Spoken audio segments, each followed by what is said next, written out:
Preparation ఎలా ఉందిరా? రే ఇప్పుడు స్టడీస్ తప్ప వేరేం టెన్షన్ లేదురా. అమ్మయ్య. డోంట్ వరీ రా, సెకండ్ ర్యాంక్ నీదే. థ్యాంక్స్ రా బాబు. కావికి ఇచ్చిన ఏదో బిల్డప్ అంతా వేస్ట్ అయిపోయేది. నా ఫ్యూచర్ అంతా నీ చేతుల్లో ఉందిరా బాబు. Cool please. కూల్. నువ్వు కాపీ కొడతావని ఎంత చెప్పినా కావ్య నమ్మదేంట్రా? కొన్ని జీవితాలు అంతేరా, అస్సలు మార్చలేం. వేస్ట్. నారాయణ, నీకోసం కీర్తి వచ్చింది. కీర్తి వచ్చిందా? ఎక్కడుంది? C black.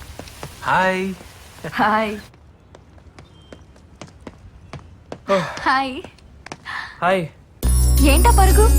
నువ్వు వచ్చావని. మీ ఇంట్లో వాళ్ళు బాధపడుతున్నారా ఎంగేజ్మెంట్ క్యాన్సిల్ అయిందని? నాన్నగారు బాధపడుతున్నారు.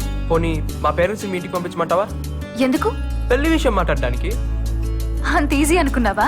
ఏ, నేనంటే నీకు ఇష్టమే కదా. ఇష్టమే. మరి ఇంకేంటి ప్రాబ్లం? పెళ్ళంటే నువ్వు అనుకున్నంత సింపుల్ కాదు నారాయణ. చాలా కావాలి. ఏంటా చాలా?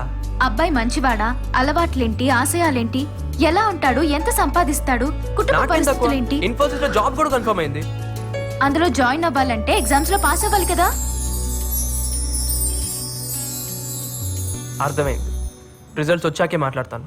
All the best. ఇదిగో నీ బర్త్డే గిఫ్ట్. ఇప్పుడే ఎందుకు? ఇంకా చాలా రోజులు ఉంది కదా. ఎగ్జామ్స్ అయ్యే వరకు కనపడను కదా. అందరికన్నా ముందు నేనే ఇవ్వాలని ఇస్తున్నాను. నీ బర్త్డే రోజు ఓపెన్ చేసి చూడు. Thank you. Hello Karthik, shall we meet tomorrow? Hello అన్నయ్య. హలో, ఎక్కడున్నారా? ఇప్పుడే ఎగ్జామ్ రాసి బయటకు వచ్చాను. సరే, నీతో అర్జెంట్గా విషయం మాట్లాడాలి. డెక్కన్ పార్క్ వస్తావా? నేను ఇక్కడే ఉన్నాను. 10 minutes లో ఉంటా. బాయ్.